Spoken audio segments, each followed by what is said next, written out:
ನಮಸ್ಕಾರ, welcome to ವಾಸ್ತು ಜ್ಯೋತಿ. ವೀಕ್ಷಕರೇ, ಇವಾಗ 2025 ಹೊಸ ವರ್ಷ ಬರ್ತಾ ಇದೆ. ಬನ್ನಿ ರಾಶಿ ಫಲಗಳ ಬಗ್ಗೆ ತಿಳ್ಕೊಳ್ಳೋಣ. ಈಗ ಧನುಸು ರಾಶಿ ಬಗ್ಗೆ ತಿಳಿಸ್ಕೊಳ್ಳೋಣ. ನೋಡಿ, ಧನುರಾಶಿಯವರಿಗೆ 3ನೇ ಮನೆ ಶನಿ ನಡೀತಾ ಇದೆ, ಮತ್ತೆ 6ನೇ ಮನೆ ಗುರು ಇದೆ. ರಾಹು ಕೇತುಗಳು ನಿಮ್ಗೆ 4ನೇ ಮನೆ ಮತ್ತು ಕರ್ಮಸ್ಥಾನದಲ್ಲಿದೆ. ತಕ್ಕ ಮಟ್ಟಿಗೆ ಕೆಲಸ ಕಾರ್ಯ ನಡೀತಿದೆ, ಎಲ್ಲಾನು ನ್ಯೂಟ್ರಲ್ ಆಗಿದೆ. ಅಂದ್ರೆ ರೆಗ್ಯುಲರ್ ಆಗಿ ಏನೇನು ನಡೀಬೇಕೋ ಆ ಕೆಲಸಗಳೆಲ್ಲ ನಡೀತಾ ಇದೆ. ಇಲ್ಲಿ ನಮ್ಗೆ ನೆಗೆಟಿವ್ ಏನು, ಗುರು 6ನೇ ಮನೆ ಇರೋದು ಮಾತ್ರ. ಬಟ್ ಕೆಲಸ ಕಾರ್ಯಗಳಿಗೆ ಏನು ತೊಂದರೆ ಇಲ್ಲ. ಸ್ವಲ್ಪ ಮನೆಯಲ್ಲಿ ಭಿನ್ನಾಭಿಪ್ರಾಯ ಇರ್ಬೋದು, ಮಿಸ್ಅಂಡರ್ಸ್ಟ್ಯಾಂಡಿಂಗ್ ಇರ್ಬೋದು. ಅದು ಬಿಟ್ರೆ ಮೇಜರ್ ಪ್ರಾಬ್ಲಮ್ ಧನುರಾಶಿಯವರಿಗೆ ಅನುಭವಿಸ್ತಾ ಇಲ್ಲ.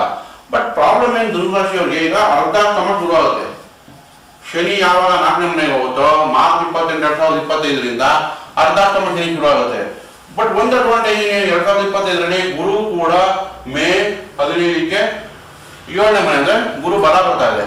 ಸೊ 2025ರಲ್ಲಿ ಗುರು ವಿಲ್ ಮ್ಯಾನೇಜ್, ಗುರು ಶನಿನ ಮ್ಯಾನೇಜ್ ಮಾಡ್ತಾನೆ. ಚಿಂತೆ ಮಾಡೋ ಅವಶ್ಯಕತೆ ಇಲ್ಲ. ಈಗ ನೋಡಿ, ಗುರು ದೃಷ್ಟಿ ರಾಶಿ ಮೇಲೆ ಬೀಳ್ತಿದೆ, ರಾಷ್ಟ್ರಾಧಿಪತಿ ಇದು. ಹಾಗಾಗಿ ಗುರು ಬಲ ಇರೋದ್ರಿಂದ ನಿಮ್ಮ ರಾಶಿ ನೋಡೋದ್ರಿಂದ ಈಗ ಗುರುಬಲ ಇದ್ದು ಶುಭ ಕಾರ್ಯಗಳಾಗುತ್ತೆ. ವಧುವರ ಅನ್ವೇಷಣೆ ಒಳ್ಳೆಯದು, ಎಜುಕೇಶನ್ ಒಳ್ಳೆಯದು, ಕಮ್ಯುನಿಕೇಶನ್ ಒಳ್ಳೆಯದು. 3ನೇ ಮನೆ ದೃಷ್ಟಿ ಗುರು ಬೀಳುತ್ತೆ. ಗುರುದು 11ನೇ ಮನೆ, 5ನೇ ಮನೆ. ಗುರು ಆಸ್ಪೆಕ್ಟ್, ಗುರು 5th ಆಸ್ಪೆಕ್ಟ್ ಮಾಡ್ತಾನೆ ಅಂದ್ರೆ ಧನುರಾಶಿಗೆ ಇದು 11ನೇ ಮನೆ ಆಯ್ತು. ಹಾಗಾಗಿ ಈ ಇನ್ಕಮ್ ರೈಸ್ ಆಗುತ್ತೆ. ಓವರ್ ಆಲ್ 2025 ಧನುರಾಶಿಗೆ ಚೆನ್ನಾಗಿದೆ. ಆದ್ರೆ ಮನಸ್ಸಲ್ಲಿ ಇಟ್ಕೊಳ್ಳಿ, ಚೆನ್ನಾಗಿದೆ ಅಂಬೇಡ್ಗೆ ನಾವು ಏನಾದ್ರು ಒಂದು ಮಿಸ್ಟೇಕ್ ಮಾಡ್ತೀವಿ, ಆ ತಪ್ಪಿಗೆ ಶನಿ ಕಾಯ್ತಾ ಇರ್ತಾನೆ. ಯಾಕಂದ್ರೆ ಶನಿ 4ನೇ ಮನೆಯಲ್ಲಿ ಅರ್ಧಾಷ್ಟಮ ಶನಿಯಾಗಿ ಕೂತಿದ್ದಾನೆ. ನೀವೇನಾದ್ರೂ ಅರ್ಜೆಂಟ್ ಆಗಿ ಈಗ ಮನೆ ಕಟ್ಸ್ಬೇಕು ಆಸೆ ಇದೆ, ಖಂಡಿತ ಮನೆ ದಯವಿಟ್ಟು ಕಟ್ಸಿ, ಒಳ್ಳೇದೇ. ಆದ್ರೆ ಕಟ್ಸಕ್ಕೆ ಅತಿಯಾಗಿ ಖರ್ಚು ಮಾಡೋದು. ಮದುವೆ ಮಾಡ್ಕೊತಾ ಇದ್ದೀರಾ, ಯಾಕಂದ್ರೆ ಈಗ ಗುರು ಬಲ ಬಂದಿದೆ, ಮನೆ ಕಟ್ಟಕ್ಕೆ ಎಲ್ಲಾ ಶುಭ ಕಾರ್ಯಗಳಿಗೂ ಅನುಕೂಲ ಇದೆ. ಅದಕ್ಕೆ ಎಕ್ಸ್ಟ್ರಾ ಇನ್ವೆಸ್ಟ್ ಮಾಡಿ ಅಧಿಕವಾಗಿ ಖರ್ಚು ಮಾಡಿದ್ರೆ ಶನಿ ಇಲ್ಲಿ ಆಟಕ್ಕೆ ಬರ್ತಾರೆ. ಶನಿ ಯಾವಾಗ ನೀವು ಎಲ್ಲ ಈ 2025ರಲ್ಲಿ ಖರ್ಚು ಹೆಚ್ಚಿಸ್ಕೊಬಿಟ್ರೆ 26ರಲ್ಲಿ ಒದ್ದಾಡಬೇಕಾಗುತ್ತೆ ಶನಿಯಿಂದ.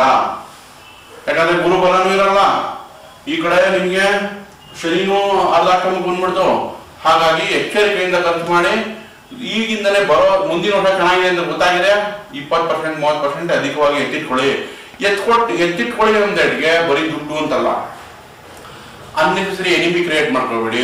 ಈಗ ನೋಡಿ, ಅಗ್ನಿತತ್ವ ಧನುರಾಶಿ, ಕೋಪ ಜಾಸ್ತಿ. ಅರ್ಜೆಂಟಾಗಿ ಮಾತಾಡಿ ಅಥವಾ ಕೋಪದಲ್ಲಿ ಮಾತಾಡಿ ನಿರ್ಧಾರಗಳನ್ನ ತಗೊಳೋದು, ಶತ್ರುಗಳನ್ನ ಜಾಸ್ತಿ ಮಾಡ್ಕೊಳ್ಳೋದನ್ನೆಲ್ಲ ಮಾಡಬೇಡಿ. ನೆಕ್ಸ್ಟ್ ಚೇಂಜ್ ಆಗ್ತಾ ಇರೋದು ರಾಹು 3ನೇ ಮನೆ ಕೊಡ್ತಾ ಇದೆ. 4ರಿಂದ 3ನೇ ಮನೆ ಬಂದ್ರೆ ಪಾಸಿಟಿವ್ ಆಗಿ ರಿಸಲ್ಟ್ ಕೊಡುತ್ತೆ. 4ರಲ್ಲಿ ರಾಹು ಇದ್ದಾಗ ಅಂದ್ರೆ ಈ ವರ್ಷ ತಾಯಿಯಿಂದ ದೂರ ಇರೋದು, ತಾಯಿಯಿಂದ ಮಾತಾಡ್ತಾ ಇರೋದು, ಮಾತುಕತೆ ಅಥವಾ ಭಿನ್ನಾಭಿಪ್ರಾಯ ಜಾಸ್ತಿ ಇರೋದಾಗಿರುತ್ತೆ, ಅದು ಕಮ್ಮಿ ಆಗುತ್ತೆ. ರಾಹು 4ರಿಂದ ಬಿಡುಗಡೆ ಆದ್ರೆ ನಿಮ್ಗೆ ತಾಯಿ ಜೊತೆ ಮಾತುಕತೆ ಚೆನ್ನಾಗಾಗುತ್ತೆ, ಮಾನಸಿಕ ಉತ್ಸಾಹ ಬೆಳೆಯುತ್ತೆ. ನಿಮ್ಗೆ 3ನೇ ಮನೆಯಲ್ಲಿ ಕೆಲಸ ಕಾರ್ಯಗಳ ಅಭಿವೃದ್ಧಿ ಚೆನ್ನಾಗುತ್ತೆ, ಟ್ರಾವೆಲಿಂಗ್ ಹೆಚ್ಚು ಮಾಡ್ತೀರಾ, ಕೆಲಸದಿಂದ ಓಡಾಟ ಜಾಸ್ತಿ ಆಗುತ್ತೆ, ಇನ್ಕಮ್ ಜಾಸ್ತಿ ಜನರೇಟ್ ಆಗುತ್ತೆ. ಈಗ ರಾಹು ದೃಷ್ಟಿ ನೋಡಿ, ನಿಮಗೆ ಪಂಚಮ ದೃಷ್ಟಿ 7ನೇ ಮೇಲೆ ಬೀಳ್ತಾ ಇದೆ. ಸೊ ರಾಹು ಗುರು ರಾಹುನ ನೋಡ್ತಾನೆ. ಇದು ಬ್ಯಾಲೆನ್ಸಿಂಗ್ ಆಗ್ತಾಗುತ್ತೆ. ಗುರು ರಾಹು ಅವರವ್ರು ಮ್ಯೂಚುವಲಿ ಆಸ್ಪೆಕ್ಟ್ ಮಾಡಿದಾಗ. ಅಟ್ ದ ಸೇಮ್ ಟೈಮ್ ಇವಾಗ ಎಜುಕೇಶನ್ ಫೀಲ್ಡ್ ಅಲ್ಲಿ ಇರೋರಿಗೆ ಆನ್ಲೈನ್ ಮಾಡಿ ಹಣ ಸಂಪಾದನೆ ಮಾಡ್ಬೋದು. ಅದು ನಿಮ್ಗೆ ಇಂಟರ್ನೆಟ್ ಈ ತರ ಮಾಧ್ಯಮ ಯೂಸ್ ಮಾಡ್ಕೊಳ್ಳೋದು ಹೆಚ್ಚಾಗುತ್ತೆ. ಈ ಧನುರಾಶಿಯವರ ಜನರಲ್ಲಿ ಎಜುಕೇಶನ್ ಫೀಲ್ಡ್, ಬ್ಯಾಂಕಿಂಗ್ ಫೀಲ್ಡ್ ಅಲ್ಲಿ ಜಾಸ್ತಿ ಇರ್ತಾರೆ. ಅಥವಾ ಯಾವುದೇ ಫೀಲ್ಡ್ ಅಲ್ಲಿ ಇರಲಿ, ಅವ್ರದ್ದು ನೆಟ್ವರ್ಕ್ ಚೆನ್ನಾಗುತ್ತೆ ಅಂತ ಅರ್ಥ. ನೆಟ್ವರ್ಕ್ ಮೂಲಕ ಅವ್ರದ್ದು ಅವ್ರು ಏನ್ ಹೇಳ್ಕೋಬಹುದು ಹೇಳೋದು ಹೆಚ್ಚಾಗುತ್ತೆ. ಸೊ ರಾಹು ಅಡ್ವಾಂಟೇಜ್ ಇದೆ.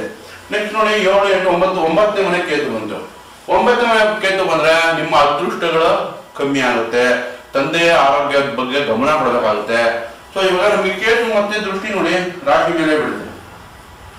ಕೇತು ರಾಶಿ ಮೇಲೆ ಬಿದ್ದಾಗ ಸ್ವಲ್ಪ ಆರೋಗ್ಯದ ಬಗ್ಗೆನೂ ಎಚ್ಚರಿಕೆ ವಹಿಸಬೇಕಾಗುತ್ತೆ. ಈ ವರ್ಷ ಹೆಂಗೋ ಗುರು ಕಾಪಾಡ್ತಾನೆ, ರಾಷ್ಟ್ರಾಧಿಪತಿ ರಾಶಿ ನೋಡೋದ್ರಿಂದ ಸ್ವಲ್ಪ ತಕ್ಕ ಮಟ್ಟಿಗೆ ಗುರು ಬ್ಯಾಲೆನ್ಸ್ ಮಾಡ್ತಾನೆ. ಸೊ ಓವರ್ ಆಲ್ ತಗೊಂಡ್ರೆ ಬೇಕಾಗಿರೋದು ಒಂದು ಶನಿ ಶಾಂತಿ, ಇನ್ನೊಂದು ಕೇತು ಶಾಂತಿ.